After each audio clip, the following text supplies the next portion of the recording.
Hey everyone, this is Sunny Justice with It's a Criming Shame. Now, of course, before we get started into this video, if you have not subscribed to this channel, please consider subscribing. Hit that notification bell for all the latest notifications whenever we drop a video or a live on the cases that matter most to you. And if you could also give this video a like and a share. Those things do matter and they truly help the channel in helping to share the information out there. So in this video, we're going to be talking about what's going on in Nottingham. Tragedy has struck the lives of 3 people, and we're going to show some clippings here, you guys, and then we're going to talk about it for a moment. Very devastating news, and I was watching a whole bunch of different clippings this morning.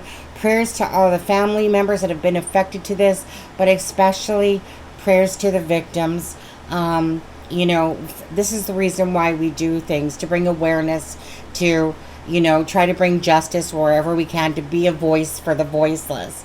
That's why it's important, you guys, when you guys hit those likes and the share, that way, you know, like the news just spreads, and hopefully either somebody's a little bit safer because of it, you know. So anyways, let's get into it, you guys. This is about the 3 people that were horrifically killed in Nottingham today. Tragic series of events which has led to the lives of 3 innocent people being taken and left another member of the public in a critical condition in hospital. My thoughts are with all the families affected by this horrific incident, and we are working extremely hard to try and understand exactly what has happened. I can tell you that a 31-year-old man has been arrested on suspicion of murder and remains in police custody. We are not looking for anyone else in connection with the attacks, and I can reassure the public that it is safe to visit the city centre. There may be some road restrictions in place as we continue to establish exactly what has happened. Police were called to Ilkeston Road just after 4 a.m. after a member of the public reported that 2 people aged 19 had been stabbed and were unresponsive. We had a further call to another incident in Milton Street, where the driver of a stolen van had attempted to run over 3 people. As a result, 1 man is in hospital in a critical condition, while 2 others are believed to have suffered minor injuries. The van was then stopped on Maple Street, where a man was tasered and detained by police officers on suspicion of murder. A man in his 50s was also found dead from knife injuries in Magdala Road by a member of the public. At the moment, we believe that the suspect has stolen this man's vehicle and driven it to Milton Street, where he is then driven at members of the public. We are still in the early stages of the investigation and need to determine exactly what the motives were behind this attack. We are keeping an open mind and are working closely with counter-terrorism policing to establish the facts, as we would normally do in this type of circumstances. The families of all the victims have been informed and are being supported by specially trained officers. Officers have also carried out a number of searches at addresses across the city to gather evidence, but no further arrests have been made. A team of dedicated detectives are investigating the circumstances surrounding the incident and will continue to gather evidence over the coming days. I want to thank those who live and work in our city for their patience and understanding in incredibly difficult circumstances. We will, of course, keep the public updated as soon as we are able to say anything further. This is a very sad day for our city, and we will do everything possible to get justice for the victims and their families.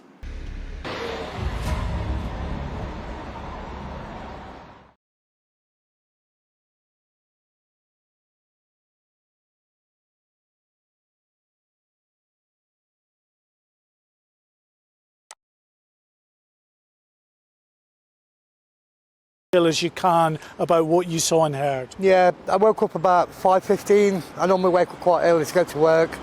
Like I say, I've not been here long. Opened the curtains and there was just some guy stood under this archway, all dressed in black, got a black rucksack, black beanie hat on, just staring at the edges over there. Gone back in my room, had a wash. 30 seconds later, there's really banging, loud banging, trying to get through that window. I didn't see the security guard come out, but apparently he did. The guy asked him, is it a hospital or a hostel? He went, no, it's a hostel.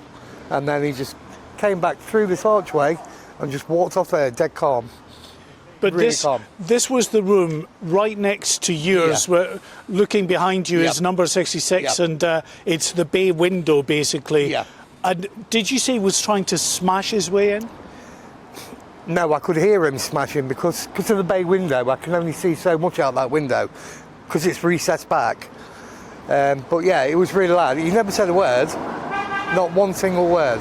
And then, just like I say, he just came in, stood there again, and he just walked off. I thought he was a security guard, I did, until he had all the banging. Yeah, I mean, we've seen CCTV footage of him at this complex, dressed, as you say, in black, so that absolutely marries up with what you're saying. The police do believe it is their prime suspect. Knowing what you know now in terms of what's happened, how's that left you feeling? Scared. Because without a doubt, people that are here are people with complex needs and quite vulnerable people. Yeah, they are. Like I say, I've not been here long. Had a marriage breakdown, but this is like a culture shock to me. It really is. I know, Jason, must be very emotional for you. I can see that because, you know, you've been caught right in the middle of the most horrific of events that you just didn't even know about. No, of course not. I knew St Anne was bad, but not that bad.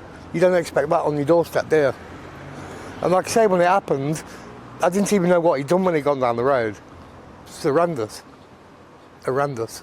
Yes, he's not been formally named by police at this stage, but GB News understands that he is school caretaker Ian Coates, who was stabbed to death on Magdala Road, and his white van stolen at that location was later used to drive down here Milton Street, right in Nottingham city centre, where it knocked down 3 pedestrians. One of those pedestrians is still in a critical condition in hospital today.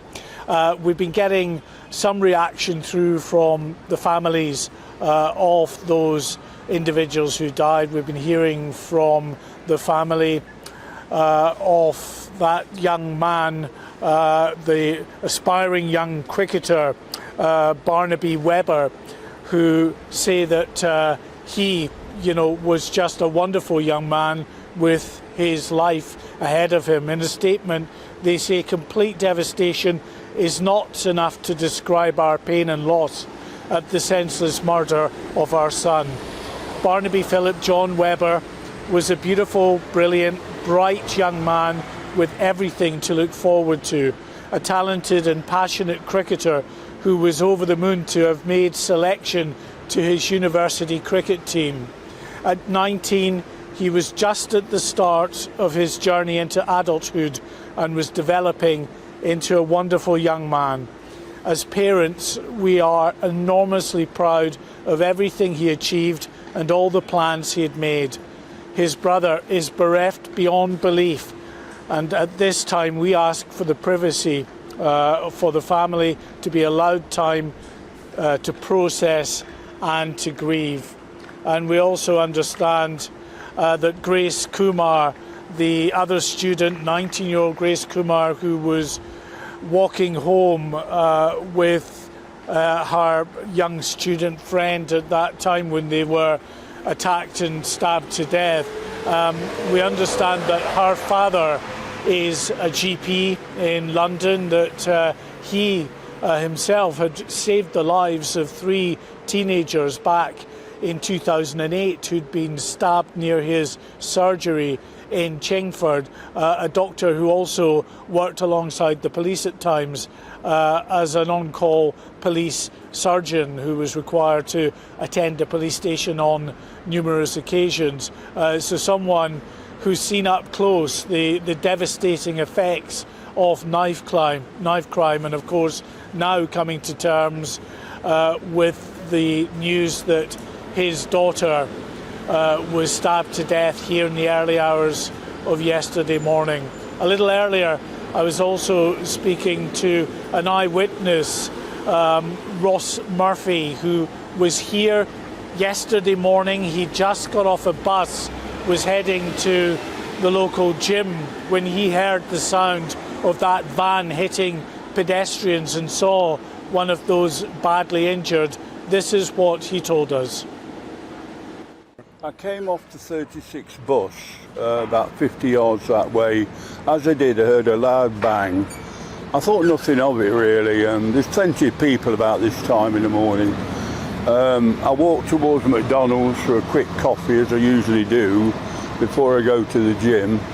And I saw somebody lying half off the road and pavement opposite McDonald's.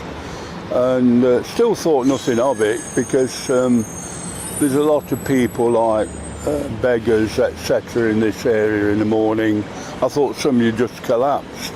Anyway, I went in McDonald's and nobody in there thought much about it. And then about 5 minutes later, I think it's Leanne, one of the cleaners, said there's been a hit and run.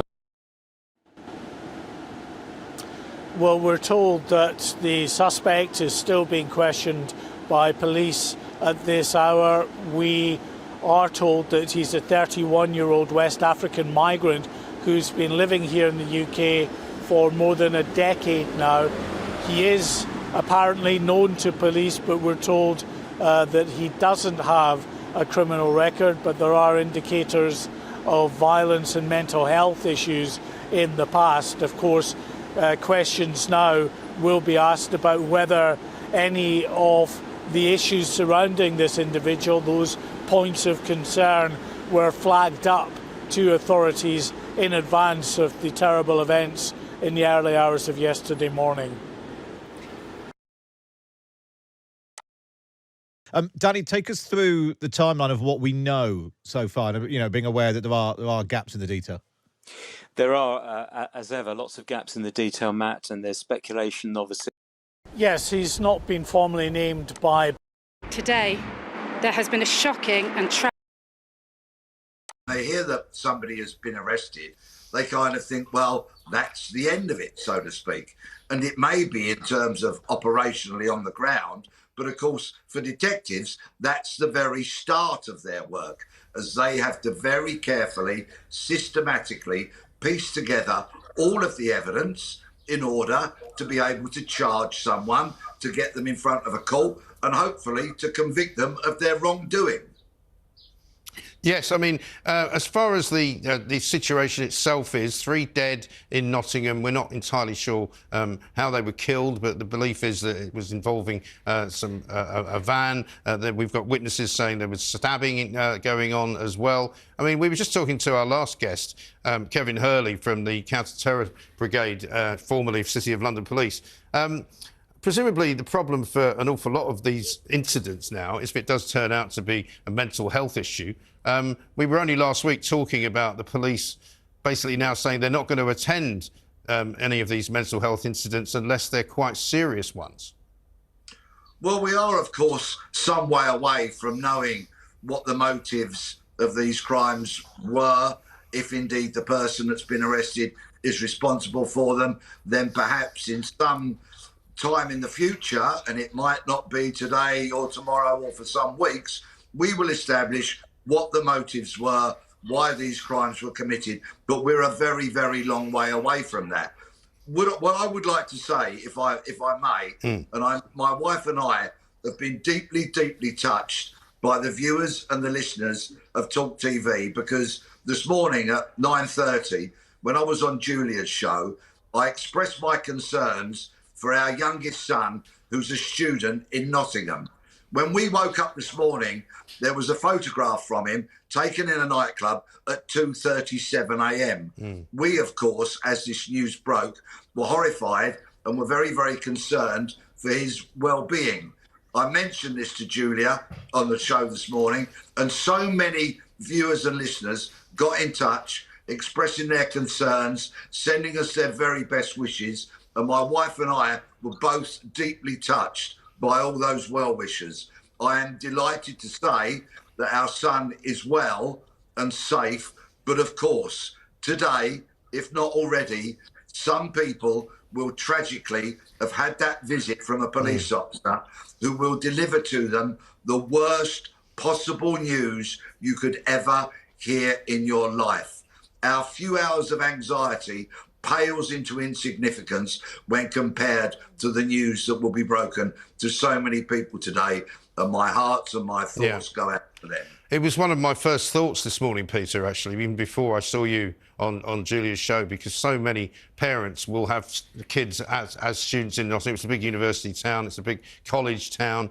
And I know from just my own children, whenever there's an incident of any kind anywhere, you worry about whether they are accounted for, whether they're there, and it's the most awful feeling, isn't it? Because an awful lot of people on social media as well were saying, if you are in Nottingham, please do get in touch and tell somebody you're okay.